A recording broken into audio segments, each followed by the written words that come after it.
The gas station that wasn't there. It was supposed to be just another drive through the desert. Just me, my playlist, and an open stretch of Nevada highway under a bruised purple sky. I'd left Reno that morning, aiming for Denver.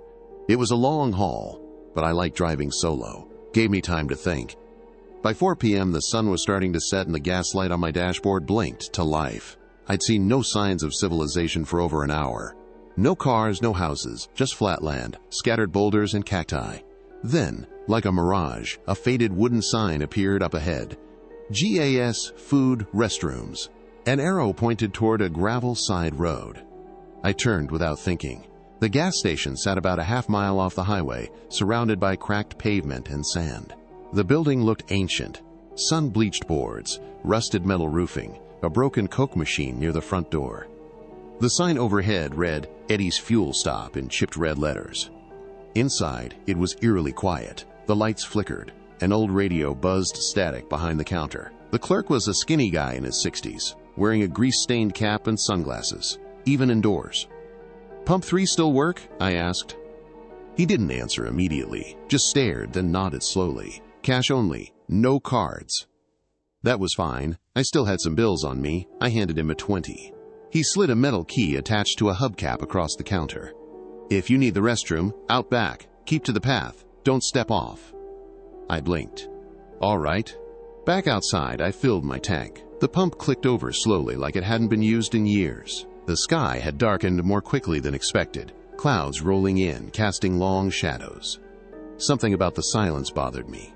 Even in the middle of nowhere, you expect some sound, wind, birds, insects. This was nothing. After gassing up, I took the hubcap key and walked to the restroom path.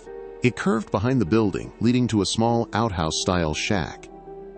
As I approached, I thought I heard footsteps behind me. I turned. No one. I used the restroom quickly, constantly glancing at the door. When I came out, I paused. The path back looked longer, wider, like the building had moved further away. I walked fast. Back inside the store, the clerk hadn't moved an inch. "Thanks," I said, handing back the key. He tilted his head. "You just got here." I stopped. "What?" "You asked about Pump 3, just now." I stared. My tank was full. I had the receipt. "No, I already." But I looked outside. My car was parked in the same spot, but the pump handle was still in the holster. "Did I not just gas up?" I muttered. The clerk didn't answer. I walked back outside and checked. My gas gauge was near empty.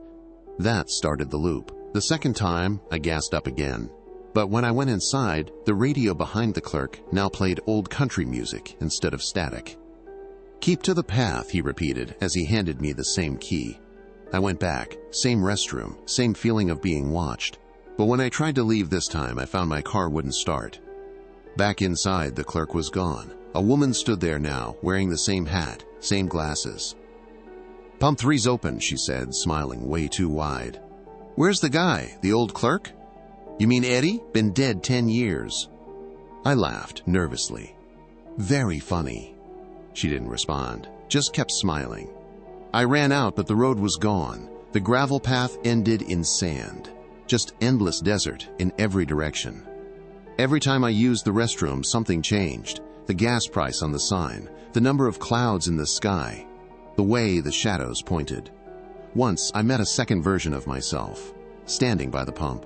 We locked eyes for a moment before he disappeared like smoke. Another time, the key had a different number on it, 13 instead of 7. That time, the restroom door led into a hallway that shouldn't fit inside a shack.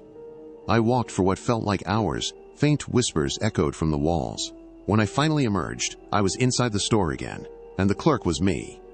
I looked down and I was behind the counter. "Pump 3's open," I said. I heard myself say it. A young man walked in, asking the same question I did. I screamed. I ran out, trying to break the cycle. I drove into the sand. The car sputtered and died. I ran on foot. No direction made sense. No compass worked. The sun never fully set. It just hovered near the horizon, stuck. And then I was back at the gas station, again. I don't know how long I've been here. Days? Months? Years? Sometimes travelers come. I try to warn them. Sometimes they see me waving from the edge of the building. Most don't stop. Good for them. Others, they pull in. just like I did. And I watch them, from behind the counter.